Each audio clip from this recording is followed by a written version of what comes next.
नमस्कार दोस्तों, एक बार पुनः आपका स्वागत है कराना क्लासेज में। देखिए मेरे अग्निवीर मित्रों, आपका जो अग्निवीर वाला टेस्ट पेपर है उसमें 50 प्रश्न आते हैं। 50 में से देखिए 15 प्रश्न आपके मैथमेटिक्स के होते हैं और 15 प्रश्न जीएस जनरल साइंस सामान्य विज्ञान वाले होते हैं और 15 प्रश्न जीके के होते हैं सामान्य ज्ञान के। ठीक है, इस तरह से 45 प्रश्न तो ये हो गए और फिर 5 प्रश्न आपके तर्क शक्ति पर आधारित होते हैं, रीजनिंग के होते हैं। ठीक है, तो रीजनिंग में आपको लॉजिकल रीजनिंग जो है ज्यादा क्लियर करनी है। उसके 5 प्रश्न आपके पेपर में आते हैं। तो अब देखिए आपका जो है मैक्सिमम पार्ट में आपको यहाँ पर घर बैठे और ऑनलाइन आपके इस एजुकेशन प्लेटफॉर्म पर मींस कराना क्लासेस पर आपको उपलब्ध हो जाएगा। तो यकीन मानिए आपकी बहुत अच्छी तैयारी मैं यहाँ पर करवाऊंगा। एक थोड़ा सा निवेदन आपसे मैं जरूर करूंगा कि आने वाले 15-16 दिन में मेरा शेड्यूल जो है बहुत ही व्यस्त रहेगा, इसलिए इस दौरान आने वाले 15-16 दिन में जो है आपको हो सकता है कम वीडियो देखने को मिले, लेकिन उसके बाद में कंटिन्यू आपके सिलेबस पर आधारित वीडियो लगातार आएंगी। तो आप थोड़ा सा धैर्य जरूर बनाए रखिएगा और मेरे साथ बने रहिएगा। अब देखिए आज लॉजिकल रीजनिंग के कुछ महत्वपूर्ण सवाल लेकर मैं आया हूं। देखिए हमारे सामने ये प्रश्न दिया हुआ है कि सादृश्यता पर आधारित है फ्लक्स मीटर। ये जो फ्लक्स मीटर है ये फ्लक्स को मापने के लिए उपयोग में लिया जाता है। ठीक है, तो फेथोमीटर जो है ये क्या है? फेथोमीटर देखिए जिस तरह से फ्लक्स मीटर से फ्लक्स मापा जाता है, यानी फ्लक्स मीटर का उपयोग फ्लक्स को मापने में किया जाता है, उसी तरह से फेथोमीटर है ये हमारे समुद्र की गहराई को मापने में काम में आता है। इस तरह से आपको ये ध्यान रखना है कि किसका उपयोग कहां होता है। तो समुद्र की गहराई मापने में फेथोमीटर का उपयोग किया जाता है। इसके बाद में देखिए अगला जो प्रश्न है वो कोडिंग डिकोडिंग पर आधारित है। तो ये सादृश्यता का मैं अलग से टॉपिक और अलग से पूरे प्रश्न आपको किसी दिन लेकर आऊंगा। इसी तरह से कोडिंग डिकोडिंग के भी प्रश्न मैं आपको अलग से लेकर आऊंगा। इसमें इस वीडियो में इन सभी का मिक्स किया गया है, तो सभी का मिश्रण है प्रश्नों का। तो इस वीडियो के बाद में जो है मैं टॉपिक वाइज अलग से प्रश्न अलग से टॉपिक लेकर आऊंगा कराना क्लासेस पर। तो अब देखिए कोडिंग डिकोडिंग, यदि E बराबर 5 FACE बराबर 15 तो कवर बराबर क्या होगा? इन अंकों में से इस कवर का मीनिंग क्या है ये देखिए। तो आपको अगर कोडिंग डिकोडिंग क्लियर करनी है तो आप ध्यान रखिए ABCD अंग्रेजी के ये 26 अक्षर हैं। 26 अक्षरों के क्रम याद रखो, जैसे R18, M13, O15, E5, D4। ठीक है, तो इस तरह से आपको इनके सभी के क्रम याद रखने हैं। तो हम एक बार यहां पर देखते हैं कि ये ई का क्रम ही दिया है 5, तो FACE के क्रम कितने होंगे? क्या 15 इनके क्रमों का योग आ रहा है? F 6, A 1, C 3 और E 5। तो यहां पर देखिए 6 और 1 7, 7 3 10, 10 5 15, 15 आ गया योग। तो इसी तरह से इस कवर को भी हम यहाँ पर प्रत्येक अक्षर का क्रम यहाँ पर लिख देंगे। सी का कितना है? 3, ओ का कितना है? 15, वी का कितना है? वी का है 22, ई का 5 और आर का 18। तो देखिए अब इन सबको जोड़ेंगे, 3 और 15 18, 18 और 22 40, 40 और 5 45, 45 और 18 63, 45 और 8 53 और 10 63, तो 63 हमारे ऑप्शन में है, बिल्कुल है, ए उत्तर है इसका। इस तरह से हम कोडिंग डिकोडिंग को हल करेंगे। कैसे? सबसे पहले तो हमें इनके क्रम बिल्कुल कंठस्थ कर लेने हैं। तो और क्रम जब हमें याद है तो हम इसमें ये देख लेंगे कि कौन सी ट्रैक लगी हुई है, तो इनके क्रमों का योग है, तो कवर के क्रमों का योग हमने 63 कर दिया और ए इसका आंसर आ गया। इसी तरह से देखो श्रृंखला पर आधारित, तो श्रृंखला पर आधारित भी एक बहुत ही महत्वपूर्ण और बहुत अच्छी वीडियो में आगे लेकर आऊंगा।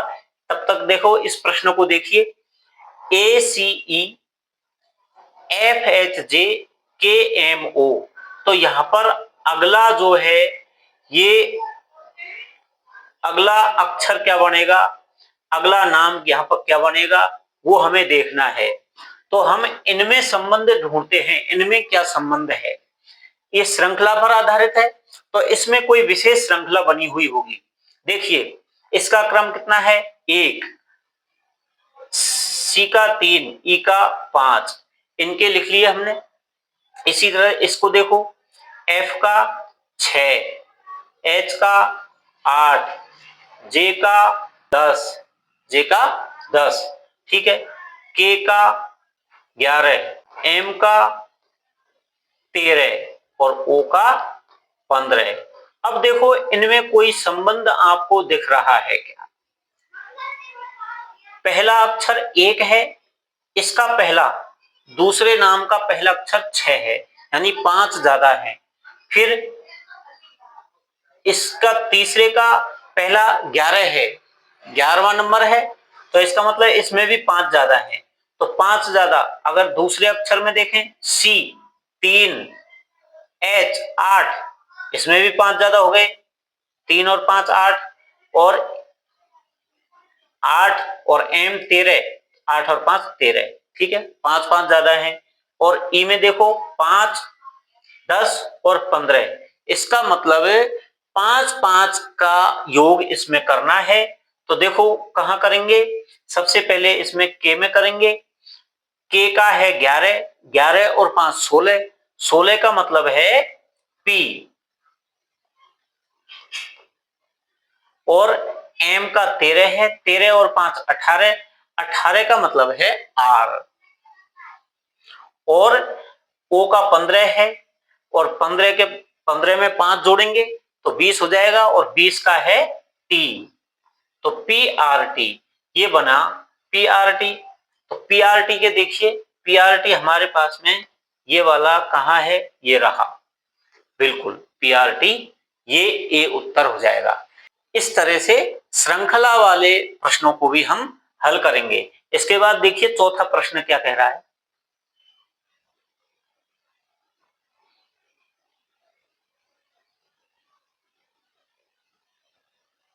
चौथा प्रश्न कह रहा है कि विषम चुने, विषम चुनना है, ठीक है, निम्नलिखित में से कौन सा समूह संबंधित नहीं है। ऑप्शन में 4 दिए हुए हैं नाम, और चारों में क्या है, दिल्ली, सिडनी, टोक्यो, लंदन। अब हम इनमें संबंध देखते हैं, आपस में किस तरह से संबंधित हैं, और उसमें से भी विषम छांटना है हमें। विषम यानी चारों में अलग कौन है। चारों बड़े शहर हैं, ये तो हमें पता है, लेकिन अब इन शहरों में देखते हैं कि ये जो दिल्ली है वो इंडिया की क्या है, कैपिटल है, इंडिया की राजधानी है, ओके। सिडनी जो है ऑस्ट्रेलिया में है, ऑस्ट्रेलिया में, लेकिन ये राजधानी नहीं है। अब देखो टोक्यो, टोक्यो क्या है, जापान, जापान की कैपिटल है ये, ओके। लंदन ब्रिटेन या इंग्लैंड की क्या है, ये राजधानी है। अब इसमें से हमें अलग विषम कौन है, विषम है सिडनी, सिडनी ये कैपिटल नहीं है, तो क्या है, इसको हम टिक कर देंगे और यही हमारा उत्तर हो जाएगा। अब देखिए मेरे अग्निवीर मित्रों, पांचवा सवाल हमसे कह रहा है कि ये दिशा पर आधारित है, ठीक है।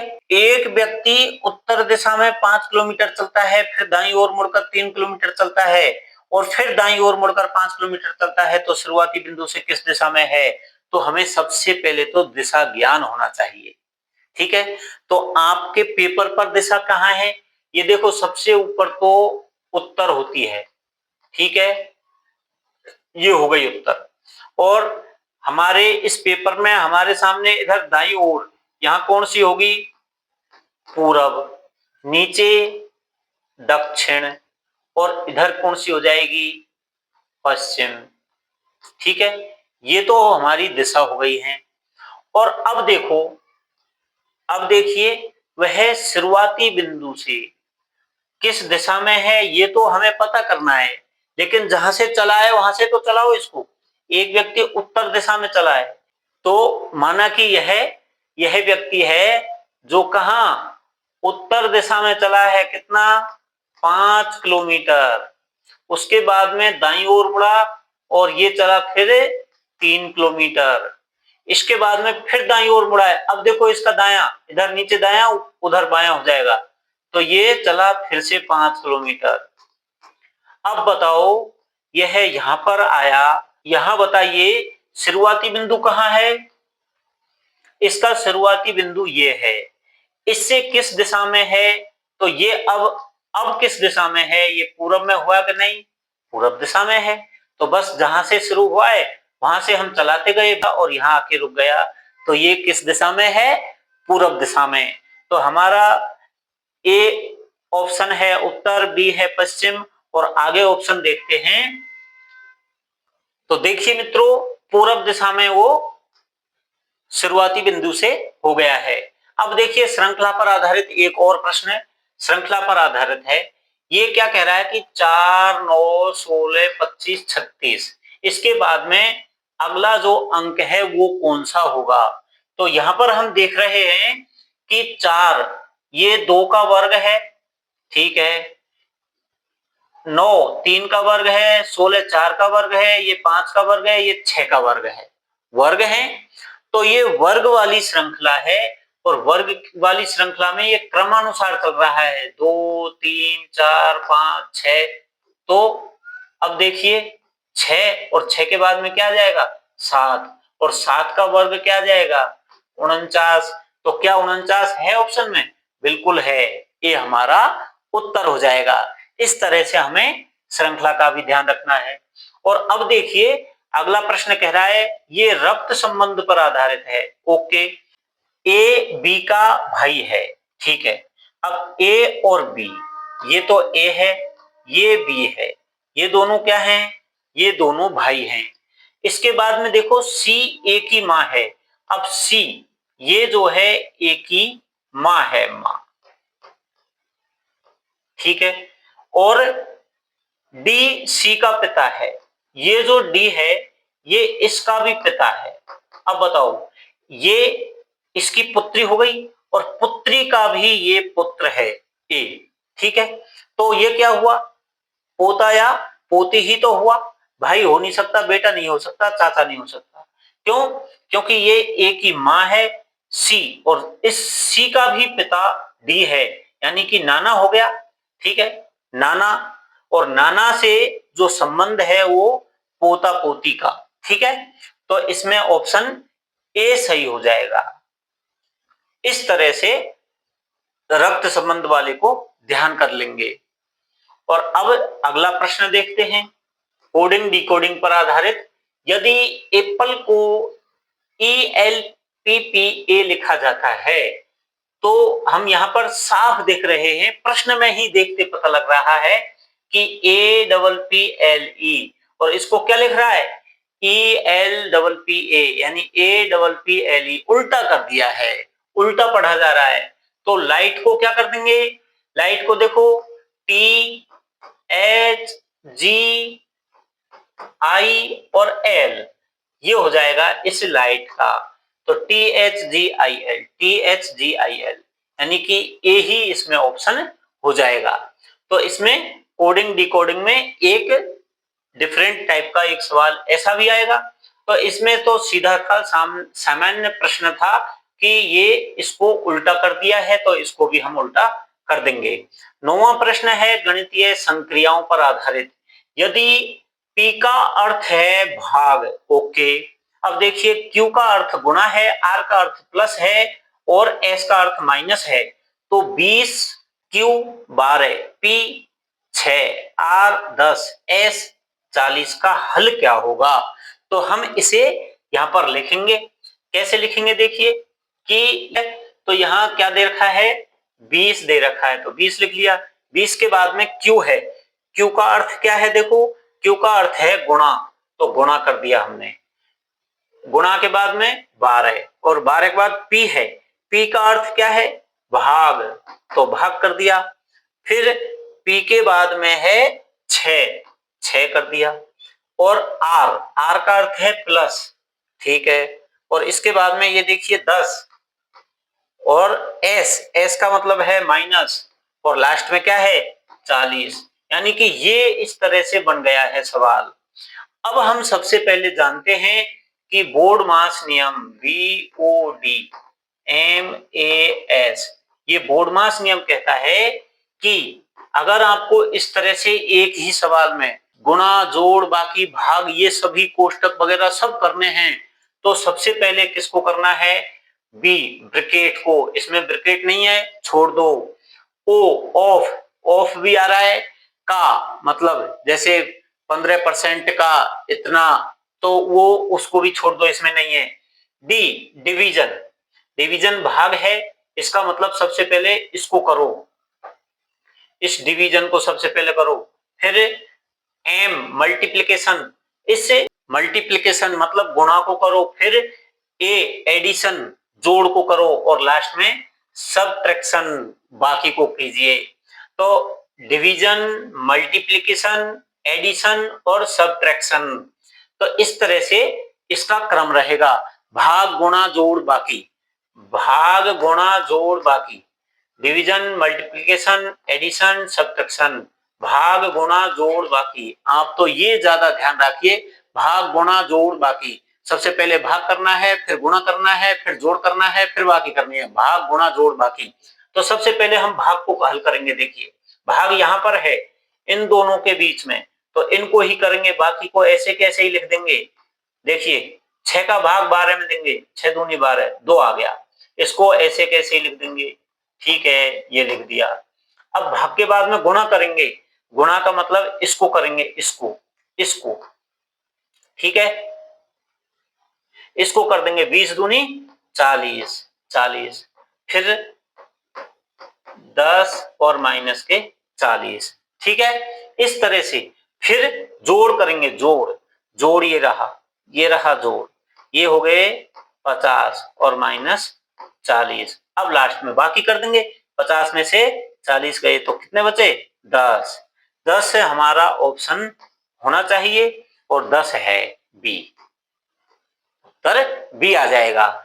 अगर इस क्रम से आपने कर दिया तो सवाल सही हो जाएगा, वरना आप प्रैक्टिस करके देखिए और ये उल्टा सीधा क्रम से हल करिए। पहले बाकी जोड़ कर देना, फिर बाकी गुणा, पहले गुणा कर देना या पहले जोड़ कर देना फिर बाकी, इस तरह से इनका क्रम बदल के देखिए, सवाल गलत हो जाएगा। अब देखिए हम यहाँ पर इस वीडियो को यहाँ दी एंड करते हैं। ये एक मैंने थोड़ा सा आपको ये मान लो कि ये एक सैंपल दिया है, सैंपल, तो आपको जो है रीजनिंग के, लॉजिकल रीजनिंग के कुछ सवालों को मैंने हल करके बताया है। आपको ये वीडियो कैसी लगी? अगर अच्छी लगी हो, अगर आपके समझ में आया हो, तो ये तो बहुत ही साधारण सिंपल सवाल लिए हैं। इसके बाद में मैं टॉपिक वाइज अलग अलग टॉपिक की अलग अलग उसमें क्वेश्चन लेकर आऊंगा और उनको फिर मैं हल करके आपको और कुछ ट्रिक्स बताऊंगा, ठीक है। उनको हल करने की कुछ ट्रिक्स भी बताऊंगा, किस तरह से उनको सॉल्व करें, कौन सी ट्रिक कहाँ काम में लेनी है, वो सब बातें मैं आगे आने वाली वीडियोज में बताऊंगा।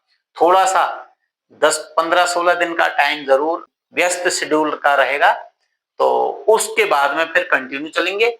इस दौरान 15-16 दिन के दरमियान बहुत कम वीडियोज आ सकती है। हो सकता है मैं कोशिश तो कंटिन्यू करने की कोशिश करूंगा, लेकिन थोड़ा सा आप इसको मैनेज करना और लगातार पढ़ते रहिए। आज की इस वीडियो को यहीं दी एंड करता हूं, जल्दी ही मिलते हैं। तब तक के लिए जय हिंद, जय भारत।